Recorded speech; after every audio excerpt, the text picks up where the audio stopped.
Don't take the last train.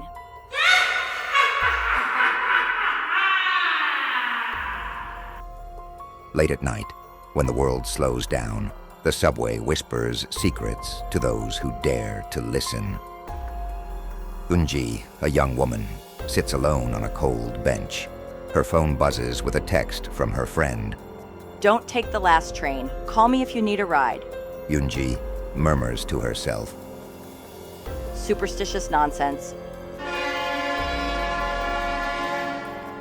The train pulls into the station with a metallic screech. The doors slide open, revealing an empty car. Eun-ji hesitates, then steps inside. Eun-ji sits by the window. The train starts moving, and the lights flicker sporadically. Outside, the cityscape slowly gives way to a dark tunnel. As the train enters the tunnel, Eun-ji stares out at her reflection.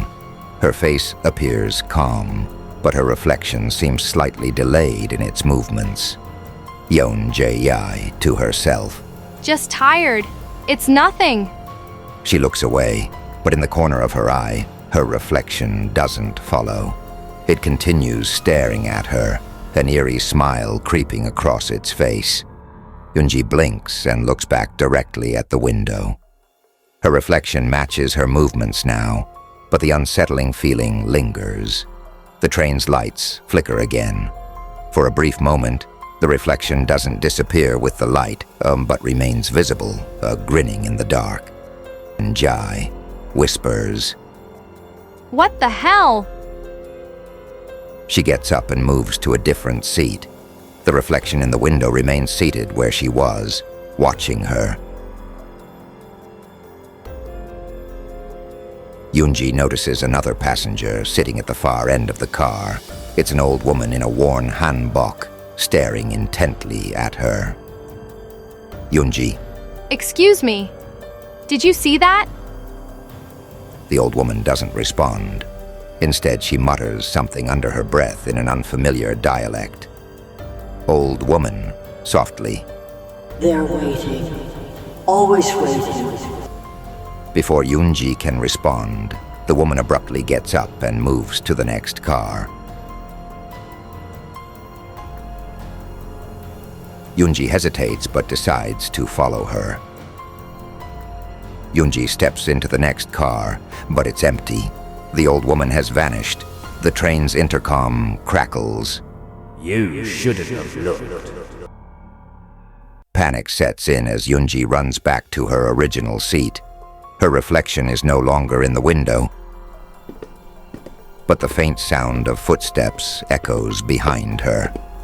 Eun-ji, shouting, Who's there? No! The train suddenly jerks to a stop. The lights go out completely.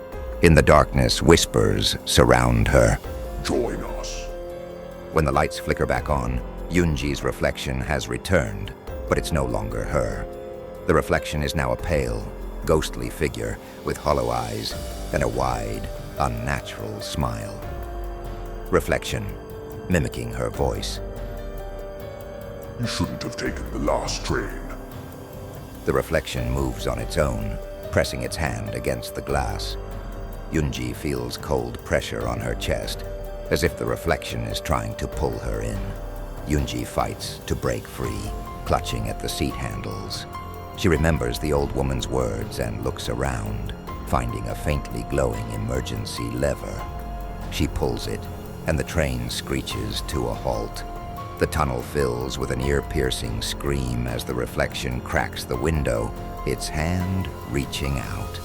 In the chaos, Eun-ji notices faded graffiti on the walls of the tunnel. Never take the last train. We're still here. The doors finally open, revealing a dimly lit platform. Eun-ji stumbles out, panting, but the platform is unlike any she's seen before. It's decrepit, covered in cobwebs and dust, as though abandoned for decades. The whispers grow louder, and Eun-ji turns to see her reflection standing on the train, smiling and waving. You can't leave. See you soon. The train disappears into the darkness, leaving Eun-ji alone on the platform. She hears footsteps behind her and turns to see shadowy figures approaching. Eun-ji screaming, Stay away! The faint sound of a train whistle echoes in the distance. The last train always has room for one more passenger.